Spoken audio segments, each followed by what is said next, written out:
आज की क्लास में हम देखेंगे कि आखिर क्यों हम कई बार मल्टीप्लाई करते हुए अटक जाते हैं, क्यों हमें कई बार ऐसा लगता है कि काश अभी कैलकुलेटर होता तो ये मेरा क्वेश्चन सॉल्व हो चुका होता। कई बार क्यों हमें ऐसा लगता है कि इस क्वेश्चन को छोड़ना ही बेहतर होगा, क्यों हम कई बार कैलकुलेशन पर आकर उलझ जाते हैं और क्वेश्चन को स्किप कर दिया करते हैं।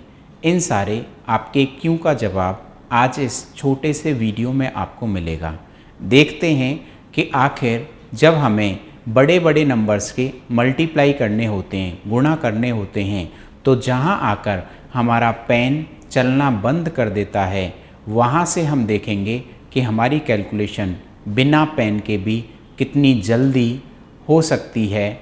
इसे कहते हैं माइंड के थ्रू, दिमाग के थ्रू इस कैलकुलेशन को करना, मतलब माइंड मैथ्स। सिर्फ और सिर्फ आपको अपने माइंड को उस तरीके से ट्रेन करना है जैसे मैं आपसे कहूँ। आप एक बार फॉर्मेट सीखिए और ज़िंदगी भर के लिए कैलकुलेशन के लिए कैलकुलेटर से निजात पाइए।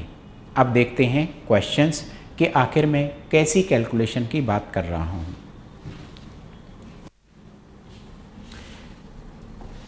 यस, इसी के लिए मैंने यहाँ पर लिखा है बिना कैलकुलेटर के ये गुणा कैसे कर लिया। आपके माइंड में जी हाँ यही आएगा कि अरे ये गुणा कर तो लिया बट बिना कैलकुलेटर के कैसे किया।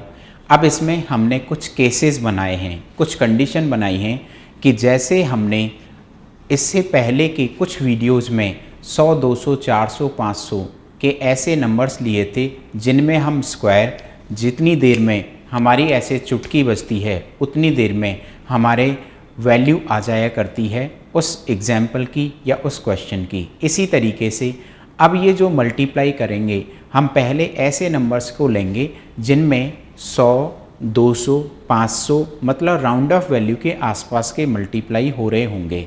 ऐसा नहीं है ये ट्रिक यहीं पर लगेगी, ये और भी जगह लगती है, लेकिन पहले हम अपना बेस बनाएंगे, उसके बाद में फिर हम क्वेश्चंस और सीखेंगे। देखते हैं। जैसे बेटा मैंने एक छोटा सा एग्जाम्पल लिया, आपको दिख रहा होगा 107 इंटू 108 करना है। एक तरीका है सीधा 8 का मल्टीप्लाई करो, 0 1 से मल्टीप्लाई करो, सम करो, आंसर आ जाएगा। मेरा वो टारगेट नहीं है, वो आपको आता है। अगर आप वैसे ही करते हैं इस वीडियो को देखने का फिर आपके लिए कोई पर्पस नहीं रह जाता। हम जिस एग्ज़ाम की तैयारी कर रहे हैं वहाँ टाइम ही हमारे लिए सब कुछ है। अगर हमें टाइम मैनेजमेंट आता है means we know everything and how to score maximum in this paper. अगर पेपर में हमें स्कोर ज़्यादा करना है, इसका मतलब पर्टिकुलर मैथ सेक्शन में हमारी कैलकुलेशन टिप्स पर होनी चाहिए। कैलकुलेशन बहुत सारी होती है, लेकिन आपके कॉम्पिटिटिव एग्जाम में जो कैलकुलेशन आएगी उसकी जिम्मेदारी मैं लेता हूँ। आप धीरे धीरे पहले बेसिक क्लासेस को लीजिए, उसके बाद में एडवांस लेवल पर मैं आपको लेकर चलूँगा, बेसिक टू एडवांस। ठीक है। तो जैसे आप स्क्वायर में कह रहे थे कि सर कई बार नंबर 100 के पास का होता है, नंबर 200 के पास का होता है, उसी तरीके से आप देखिए ये नंबर आपको 107 और दूसरा नंबर आपको दिख रहा है 108। हमेशा 100, 200, 300 के पास के नहीं होंगे। कई बार नंबर कोई 100 के पास का होगा, दूसरा 400 के पास का होगा। सबका हम इलाज करेंगे, लेकिन एक एक स्टेप अब बढ़ते हुए हम आगे चलेंगे। इस पर्टिकुलर केस में देखें तो ये नंबर 100 से 7 ज़्यादा है और ये नंबर 100 से 8 ज़्यादा है। अगर ये ज़्यादा है 7 और ये ज़्यादा है 8 तो दोनों का कर दो मल्टीप्लाई और लिख दो 8 इंटू 7 56।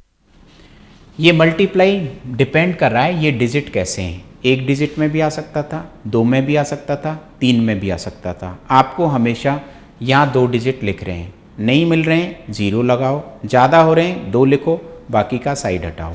कुल मिलाकर 2 डिजिट। 7 इंटू 8 56। 100 से ज़्यादा है 7, 100 से ज़्यादा है 8, 7 और 8 हो गया टोटल 15। 100 से टोटल 15 ज़्यादा, 100 में ऐड करके लिख दो और अपना आंसर आ गया। अगले वाले केस में अगर मेरा नंबर फॉर एग्जांपल जैसे ये होता, इसी के जैसा लिया 109 इंटू 104, मैं सिर्फ इस नंबर को ऑब्जर्व कर रहा हूँ। कैसे?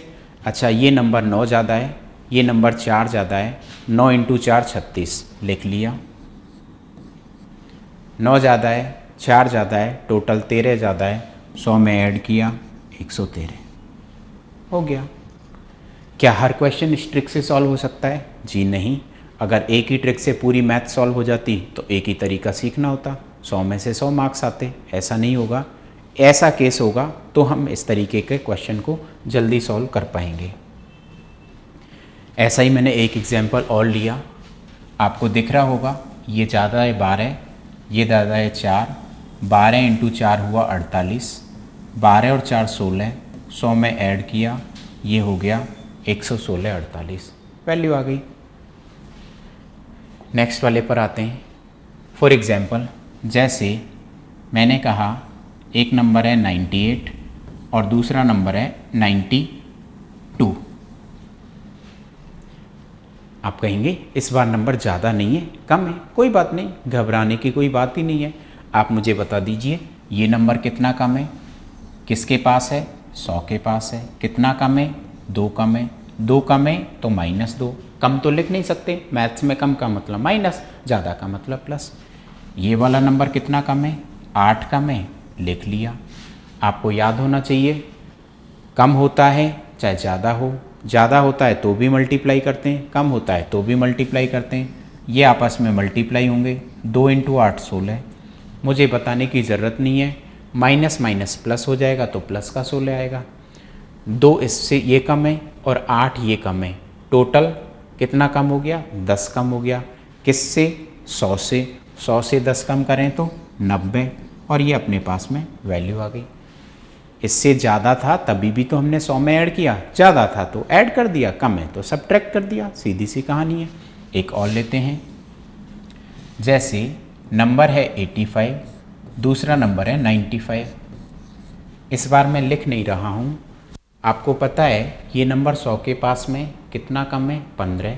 ये नंबर 100 के पास में है, कितना कम है? 5। 15 ये कम है, 5 ये कम है। 15 इंटू 5 75, 75 लिख दिया। 15 इसका कम होगा, 5 इसका कम होगा, 15 और 5 20 कम हो जाएगा। किस में से? 100 में से। 100 में से 20 कम करें तो 80, पूरी वैल्यू क्या हो जाएगी? 8075। बहुत छोटे छोटी सी वैल्यूज़ ले रहा हूँ मैं, बहुत छोटे छोटे से आंसर्स आ रहे हैं, कोई बहुत ज़्यादा आपको दिमाग नहीं लगाना है। बट ये है कि हाँ, आप बेसिक सीख लेंगे तो आपको इससे आगे वाले फॉर्मेट्स में दिक्कत नहीं आएगी। और एग्जांपल्स लेते हैं। कोई बच्चा कहता है कि सर मेरे को तो 97 को मल्टीप्लाई से, मैंने कहा देख लीजिए फॉर्मेट हमारा चेंज नहीं होगा। ये कितना कम है? 3। ये कितना कम है? 2। बाय डिफ़ॉल्ट किससे कंपैरिजन होता है? हमेशा राउंड ऑफ से होता है। दोनों नंबर किसके पास में? 100 के पास में। 3 ये कम है, 2 ये कम है। 3 इंटू 2 6, नहीं 06। क्यों? डेटा हमेशा 2 डिजिट में होता है। तो 3 इसका कम, 2 इसका कम, 3 इंटू 2 6, तो 06। 3 इसका कम होगा, 2 इसका कम होगा, 3 और 2 5 कम होगा। 5 कम होगा किस में से? 95, 100 में से कितना बचेगा? 95, और ये अपने पास में आंसर आ जाएगा। जैसे मैंने 100 लिया है वैसे मैं 200 ले सकता हूँ, 400 ले सकता हूँ, 500 ले सकता हूँ। ज़रा एक दो एग्जाम्पल देख लेते हैं। अगर मुझे 211 को मल्टीप्लाई करना है 204 से, मैं वापस रिपीट कर रहा हूँ, ज़रूरी नहीं है दोनों नंबर 100-100, 200-200 के पास हों, अलग अलग भी हो सकते हैं, लेकिन उन्हें कैसे करेंगे ये हम थोड़े बाद में देखेंगे। अब बेटा आप मुझे ये बताइए, राउंड ऑफ ये किसके पास है? आप कहेंगे 200 के पास। ये किसके पास है? 200 के पास। ये कितना ज़्यादा है? 11 है। ये कितना ज़्यादा है? 4। 11 इंटू 4 44। 11 ये ज़्यादा है, 4 ये ज़्यादा है, 11 और 4 15। किससे कंपेयर कर रहे हो? 200 से। 200 में कितना जुड़ेगा? 15। अब आपने अगर मेरे पुराने वीडियोस देखें तो मैंने आपको समझाया था, हम बेस 100 की जगह अब क्या ले रहे हैं? 200। अगर बेस 200 होता है तो हम इसका दुगना लिखते हैं। बेस अगर 300 होता 3 गुना लिखते। बेस अगर 700 होता 7 गुना लिखते। तो 215 का डबल 200 का दुगना 400, 15 का दुगना 30, तो वैल्यू आ जाएगी 43044, ये अपना आंसर आ जाएगा। एक एग्जांपल और लेता हूँ। फॉर एग्जांपल, जैसे अपने पास में नंबर होता 502 मल्टीप्लाई बाय 506। राउंड ऑफ करिए, किसके पास है? 500 के पास। कितना ज़्यादा है? 2। कितना ज़्यादा है? 6। 2 इंटू 6 12। 2 इसका ऐड होगा, 6 इसका ऐड होगा, किस में? 500 में, क्योंकि 500 के पास है। तो 500 में कितना ऐड होगा? 2 और 6 8। अब बेटा आप मुझे बताइए क्या करोगे? क्या आपने बेस 100 लिया है? नहीं। 200 लिया है? नहीं। कितना लिया है? 500। वैल्यू का क्या करना पड़ेगा? 5 गुना करना पड़ेगा। 500 का 5 गुना हो गया 2500, 8 इंटू 5 हो गया 40। तो वैल्यू आ जाएगी 254012 इज आंसर। ये लीजिए। ठीक है, उम्मीद करता हूँ समझ में आया होगा। अगर कोई डाउट है तो आप कमेंट सेक्शन में जाएं, कमेंट करें और बताएं। अगर कोई लगता है कि इस तरीके से ऐसा एग्जाम्पल कैसे सॉल्व होता, उसे भी हम कोशिश करेंगे आपको नेक्स्ट वीडियो तक लाने के लिए। Thank you.